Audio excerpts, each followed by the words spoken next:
മോൺസൺ മാവുങ്കൽ കേസിൽ കെ സുധാകരന് crime branch notice. ഈ മാസം 14-ന് ചോദ്യം ചെയ്യലിന് ഹാജരാകാനാണ് നിർദ്ദേശം.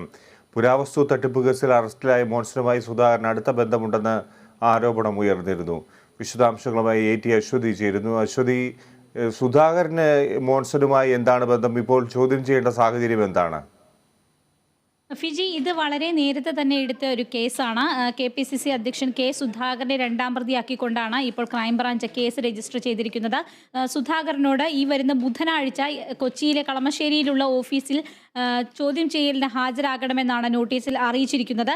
മോൺസൺ മാവുങ്കലുമായി സാമ്പത്തിക ഇടപാട് സുധാകരൻ നടത്തിയെന്ന കണ്ടെത്തലിലാണ് ക്രൈംബ്രാഞ്ച് എത്തിയിട്ടുള്ളത്. അത് നേരത്തെ തന്നെ സുധാകരനുമായിട്ട് ബന്ധപ്പെട്ട് ചില ഫോട്ടോകളൊക്കെ തന്നെ പുറത്തു വന്നിരുന്നു. അതായത് മോൺസൺ മാവുങ്കലിനോടൊപ്പം സുധാകരൻ ഇരിക്കുന്നത്, മോൺസൺ മാവുങ്കൽ വിവാദങ്ങളൊക്കെ ഉണ്ടായ ആ പശ്ചാത്തലത്തിൽ തന്നെ അദ്ദേഹം മോൺസൺ മാവുങ്കലിനൊപ്പം ഇരിക്കുന്ന ചില ഫോട്ടോകളൊക്കെ തന്നെ പുറത്തു വന്നിരുന്നു. ഇതാണ് ഈ പരാതിയുടെയും ഈ ആരോപണത്തിൻ്റെയും ഒക്കെ തുടക്കം.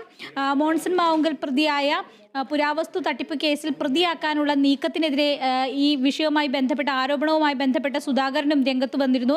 ഈ തെളിവുകളില്ലാത്ത കേസിനെ തന്നെ പ്രതിയാക്കാൻ സർക്കാർ കാട്ടുന്ന ജാഗ്രത പ്രശംസനീയമാണ് തുടങ്ങിയ കാര്യങ്ങളൊക്കെയാണ് നേരത്തെ സുധാകരൻ ഈ വിഷയവുമായി ബന്ധപ്പെട്ട് ആരോപിച്ചിരുന്നത്. ചില വിദേശത്ത് നിന്നുള്ള, അതായത് ഫെമ നിയമപ്രകാരം ചില വിദേശത്ത് നിന്നും മറ്റും ഉള്ള ഫണ്ട് തിരിമറിയുമായി ബന്ധപ്പെട്ടാണ്, ഫണ്ട് സുരക്ഷിതമായി എത്തിക്കുന്നതുമൊക്കെയായി ബന്ധപ്പെട്ടാണ് സുധാകരനെ സംശയിച്ചതും. അതോടൊപ്പം തന്നെ അദ്ദേഹം ഈ കേസുമായി ബന്ധപ്പെട്ട സുധാകരൻ മോൺസൺ മാവുങ്കലിന് ഒപ്പം ഇരിക്കുന്ന ചില ഫോട്ടോഗ്രാഫുകൾ പുറത്തു വന്നതുമൊക്കെയാണ് ഈ കേസിൻ്റെ അടിസ്ഥാനം. ഈ വിഷയത്തിലാണ് ഇപ്പോൾ ഈ ഫണ്ട് തിരിമറിയുമായി ബന്ധപ്പെട്ടുകൊണ്ട്, കള്ളപ്പണ ഇടപാടുകളുമായി ബന്ധപ്പെട്ടുകൊണ്ട് സുധാകരന് ഈ വിഷയത്തിൽ ബന്ധമുണ്ട് എന്ന ആരോപണത്തിൻ്റെയും അതുപോലെ തന്നെ കണ്ടെത്തലിൻ്റെയും അടിസ്ഥാനത്തിലാണ് കെ സുധാകരനെതിരെ ഇപ്പോൾ കേസെടുത്തിരിക്കുന്നത്. എന്തായാലും ചോദ്യം ചെയ്യലിന് ശേഷമായി ഇതിനൊരു അന്തിമ തീരുമാനമുണ്ടാവുക. അദ്ദേഹത്തെ മറ്റ് നീക്കങ്ങളൊക്കെ തന്നെ ക്രൈംബ്രാഞ്ചിന്റെ ഭാഗത്തു നിന്നും ഉണ്ടാവുക. അത് ബുധനാഴ്ച അദ്ദേഹത്തോട്